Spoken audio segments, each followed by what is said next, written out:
Friends, ఎలా ఉన్నారు? నేనైతే లాస్ట్ వీడియోలో మీకు చెప్పాను అనమాట. మేము ఈ దసరా హాలిడేస్లో టెంపుల్స్ తిరిగాము. ఆల్రెడీ ఒక టెంపుల్ చూపించేసాను, పాలధార మరియు పంచదార. ఇదైతే నేను పాతాళగంగకి అయితే వచ్చేసాను. నాకు ఎంతో ఇంట్రెస్ట్ అనమాట పాతాళగంగ ఏంటి అని. ఇక్కడికి వచ్చాక అర్థమైంది, వామ్మో 1000 స్టెప్స్ ఎక్కాలి, ఎక్కేసరికి 100 ఇయర్స్ దాటిపోతాయేమో అనుకున్నాను.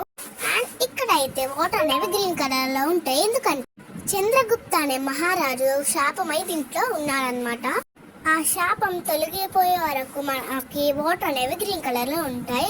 ఇంకా 1000 స్టెప్స్ ఎక్కి ఎలాగోగల ఎక్కలేదు, దిగాము యాక్చువల్గా.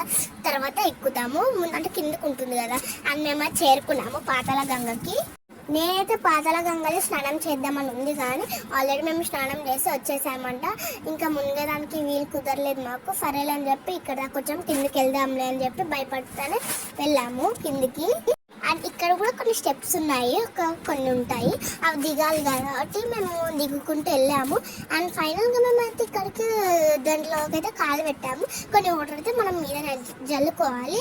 అండ్ ఇక్కడ 3 సార్లు మునిగితే మంచిది, కానీ స్నానం చేసాం కదా అని చెప్పి ఇవైతే పసుపు కుంకుమ గంగమ్మకి సమర్పించవచ్చు. మనం ఏం కాదు, సమర్పించే వాళ్ళు మేము సమర్పించాము, కానీ వీడియో తీయలేదు, ఇంకొక ఫోన్లో తీసాం. అది నీకు తర్వాత మేము పంపిస్తాం. నేను అన్నయ్య అయితే చాలా ఎంజాయ్ చేసాం అనమాట, మా అన్నయ్య నేను. మాకైతే ఎప్పుడెప్పుడు మునుగుదామా దాంట్లో అని ఉంది, కానీ మునిగేదానికి ఛాన్స్ లేదు కాబట్టి ఇంకా మునగకుండా 3 సార్లు నెత్తిన నీళ్ళు చల్లుకోమని మేము వెనక్కి చల్లుతున్నాం నీళ్ళు. సరేలే చేసి వేరే వాళ్ళు ఎంజాయ్ చేస్తుంటే అది చూసుకుంటూ మేము నవ్వుకుంటూ ఉన్నామన్నమాట. అండ్ మేము బోటింగ్కి వెళ్దామంటే బోటింగ్కి వెళ్తే నైట్ రేపట్లా అవుతుందని చెప్పి ఇంకా చాలా టెంపుల్స్